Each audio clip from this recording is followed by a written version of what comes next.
Welcome to our channel. Today we how to update Telegram app without losing chats, full guide step by step clearly. To update the Telegram app without losing your chats, start by backing up your current chats. Open the Telegram app on your device. Navigate to the settings menu. Select chat settings or data and storage depending on your device. Look for the option to export chat history. Choose the chats you wish to back up. Follow the prompts to save your chat history securely. Next, go to your device's App Store. Search for Telegram in the App Store. Check if there is an available update for the app. If an update is available, download and install it.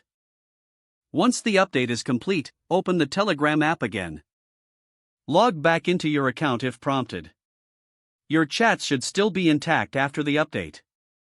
If any chats are missing, you can restore them from your backup. To restore your chats, go to the settings menu once more. Select Import Chat History. Follow the prompts to import your saved chats back into the app.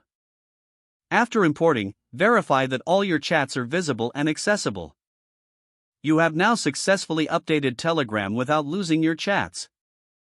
If the page does not load, refresh the browser or try again in a private or incognito window. Make sure you are using the correct email address, then retype it carefully to avoid small typos. If your password is not accepted, use the reset option and create a new strong password you can remember. Check your spam folder for verification or security emails, then complete any requested confirmation steps.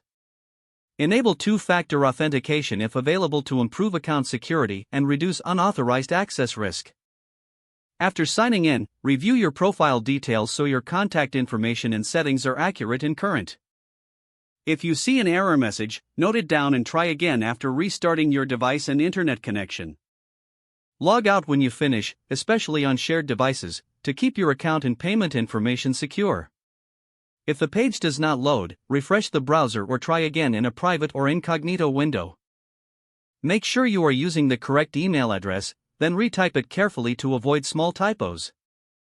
Don't forget to like this video and subscribe to our channel for more step-by-step tech guides.